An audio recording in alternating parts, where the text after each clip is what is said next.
அது முதல்ல நம்ம எண்ணெய் நெய் கொஞ்சம் போட்டு பெரிய வெங்காயம் நல்லா கட் பண்ணி நீள் நீளமாக கட் பண்ணி அதை போட்டு நல்லா வணக்கணும். வணக்கிட்டு அப்புறம் இஞ்சி பூண்டு பேஸ்ட்டு போட்டு நல்லா வணக்கணுங்க. அது போட்டு நீட்டாக வச்சு அப்புறம் பாருங்கள், இப்போ சிக்கன் போட்டு நல்லா தட்டி விடுங்க. நல்லா தட்டி விடுங்க. இந்த இஞ்சி பூண்டுலேயே கொஞ்சம் நேரம் அப்படியே ஆகும். கரம் மசாலா பவுடர், இது தனி மிளகாய்த்தூள், தனியாத்தூள்,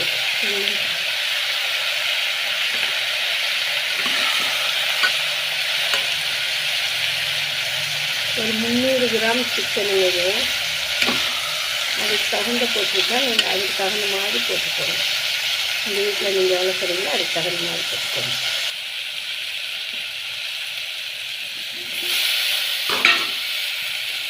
தக்காளி பழம், ஒரு பெரிய பழம் வந்து தக்காளி நல்லா அரிஞ்சு போட்டுக்கணுங்க. இப்போ கொஞ்சம் ரெஸ்ட் விடலாம், மூடி வச்சிடலாம்.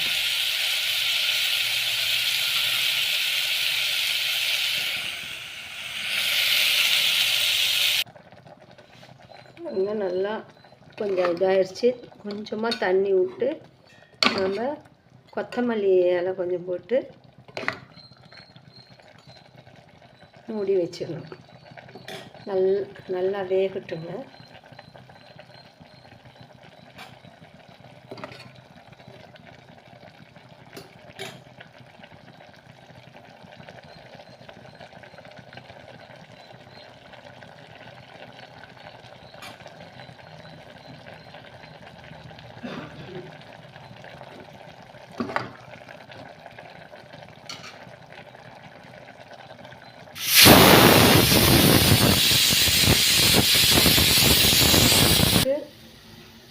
களி செய்யலான்ட்டு, கேழ்வரகு களி.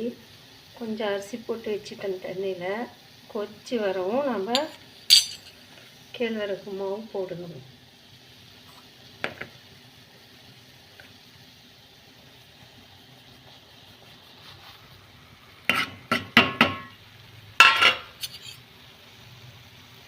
போட்டுட்டு பாருங்கள்,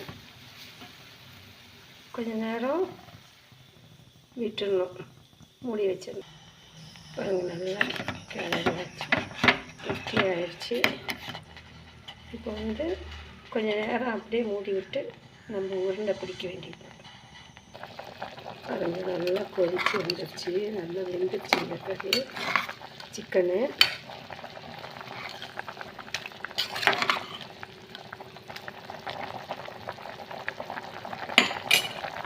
இப்போ வந்து தேங்காய் பால்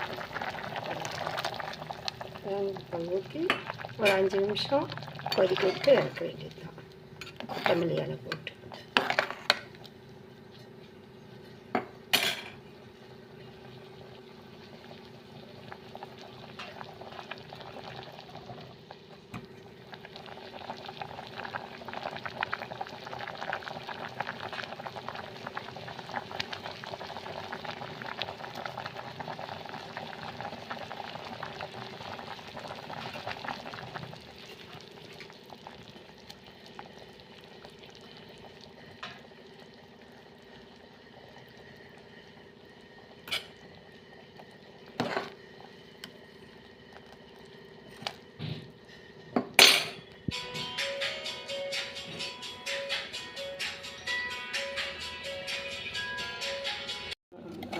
ஆயிடுச்சு.